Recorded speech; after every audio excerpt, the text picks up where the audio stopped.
welcome, and it's good to know that you are still with us on AM today. We told you that when we're back, we'll be taking on the issue of palliative. Yes, and with us to discuss how far with it in Ondo State this morning is Mr.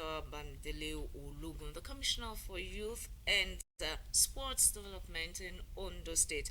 It's nice having you join us. Same here. Good morning, babe. All right. The federal government has released 180 billion naira, for palliatives, and all states have taken their share, and most states have commenced the distribution to their people. In Ondo State, the commencement of palliative has also begun. So, Honorable Commissioner, how far have we gone with the distribution of palliative in Ondo State? Thank you very much. First of all, let me appreciate the federal government being led by Asiwaju Bola Ahmed Tinubu for this initiative.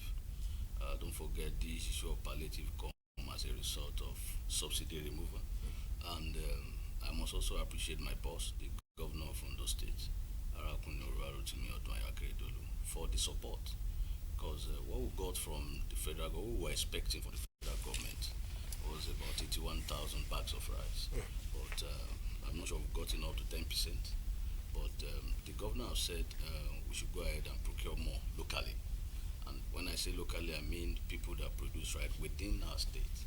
That's a very good one, if I must say. And so far, so good. We've started and it's going on well. We've covered some local government. For example, I'm just coming from the warehouse right now. Akure North is loading. So Akure North people should expect to get their palliative, the first batch. How palliative are these palliatives? That there is also the concern of some people that these palliatives, that the distribution process is flawed. In fact, some CSOs in Ondo State also raise eyebrow on that. So let's have a member of that committee. Let's know how transparent is this distribution process. I don't know how much more it can be transparent, if you ask me.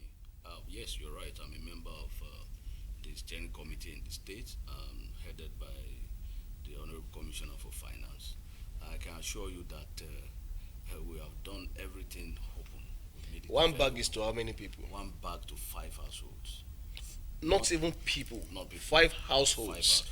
Then how palliative is that? Because that is what we can do now. Don't look like I said earlier. I said this is the first batch. We have many more coming. Okay. So we're looking at covering as many as possible. We are supposed to repack them into 10 kg each. But we couldn't because when we looked at the cost, the committee now in their initiative look at it that okay, the cost of rebagging into 10 kg will even get more rice for our people. So that's why we leave the issue of rebagging. Otherwise, Is we it have just 10 about kg per rice? family. It's not about rice. Is it just about rice? Now, we're talking about removal of petrol subsidy, its effect on the people. Is it just about rice? How well will this really augur the people? How well will it assuage the suffering, ameliorate the suffering? Thank you. Because I'm also sure many people don't even eat rice. Yes, but don't also forget that when subsidy were removed, the first direct attack on our people were people need to eat. Very Hunger. very So that's why we looked at it that okay, let's start from that angle.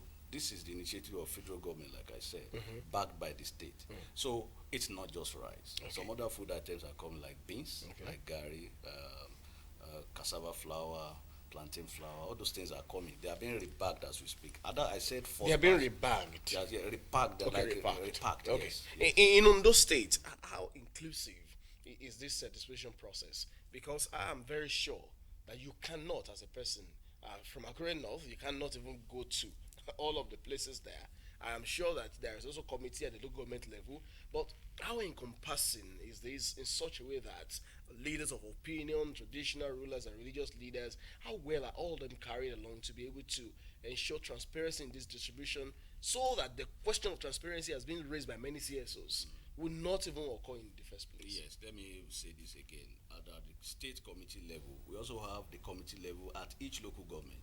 This committee at each local government comprises of the cabinet member from that local government, the member of House of Assembly from that local government, a representative of traditional rulers, representative of civil society, representative of Muslim community, representative of Christian community, two notable leaders are political in each local government. I don't know, and the security agent represented in each local government. This is what forms the palliative committee per local government. So these are the people that will sit down and look at how they want to do it locally. What's the level of political interference in this process? I don't think there's any. For example, You are a politician. I'm a politician, but I represent Akure North, for example. And the member of House of Assembly from my local government represent Akure North, not his party. Okay. So I want to see everybody get something from this, not my party alone. All right. Although my party is my party. Oh, Your okay. party So is it's your party. Right. The member representing Akure North, his party is his party, and I'm sure that's still the same party. So what becomes of people who are not in tune with your own party? Thank you. The Khan representative is not a party man. The Muslim representative is not a party man. The representative of civil society, when you understand what I mean by civil society, TUC, Noge, what have you. If there's a They are not- representative of CSO, the civil traditional organization ruler, there, the traditional ruler. just a moment, you Yes. just mentioned CSO, Yes. civil society organization being Yes. represented. Yes. Then where comes the issue, the question of transparency from some CSOs? There's no way you can satisfy everybody. It's not going to happen. I've never heard it. That everyone in this world is satisfied. It has never happened. All right, let's take the conversation a little bit backwards in answering the question that how palliative is the palliative. You responded that it's going to be in batches. Right. Is it to cover more people or the same set of people who probably got something, the same households who probably got something in this batch are still going to be recognized in probably by another batch, like they're going to have batch B over another palliative? Yeah, thank you. What we've done is everyone getting something today. Their names are written, we get their data, and the next batch of palliative, they're not going to benefit from it. People who get today, Yes, their names are written. Yes, we have their records. So You have their record. Yes. When they get, that's when you write their names. No. We write their names now even before they get. No, my question is this: when they get, you write their names. No, That's your before work. even before it's been shared now. What got happens datas. to the social security register? Where is that coming into play in this matter? It's still going to come to play, but It has not come into play. let me explain to you. Social Security Register, as it were, needs to be updated from time to time. Very well. And this time around, we are saying, okay, let's take it local, per local government. So we are looking at covering everybody, irrespective of where they come from or political party. Okay. Yes. So this, because my concern that I really want to find out is that, and I know that many people too want to know, is that is a one-off benefit for beneficiaries. For now, because we need to cover as many as possible. Vulnerables, don't forget, vulnerables. It's not for every- Exactly. And you know that in the midst of vulnerables, we have more population. For instance, in the household of vulnerable, you are not likely going to find a parent to 2 children. They're going to be having like 10 and all that in a house. And then that means the palliative probably is not serving essence. It is. For example, the 1,200 bars going to my local government, Akure now, will take care of 6,000 households. 6,000. Not minding the population. If well implemented, if you take 6,000, if you feed 6,000, 10 kg of rice should feed a family of 5 for at least 2-3 days. And what we are saying, don't forget, this is first batch. We are still going to take care of 1,000 people per local government, 10,000 naira each. 10,000 naira each. We are looking at taking care of people with nano business. The roasted dado, roasted corn, all those things. Per local government, 400 of them, we get 25,000. There's another batch coming. Another batch. Apart from Let's food let's stay with this current batch. You said 1,200 bags going to Akure North. That's an instance. Yesterday, Akure South got its share, and Right. when you get to the secretariat of the local government, you find lots of people outside. The gate even was closed. The place jam packed and all of that. How systematic is this division process? That's one leg of it. The other leg of it is this: households, 6,000 households. You say in Akure North, yes. for instance. How do you determine which household is vulnerable and which is not?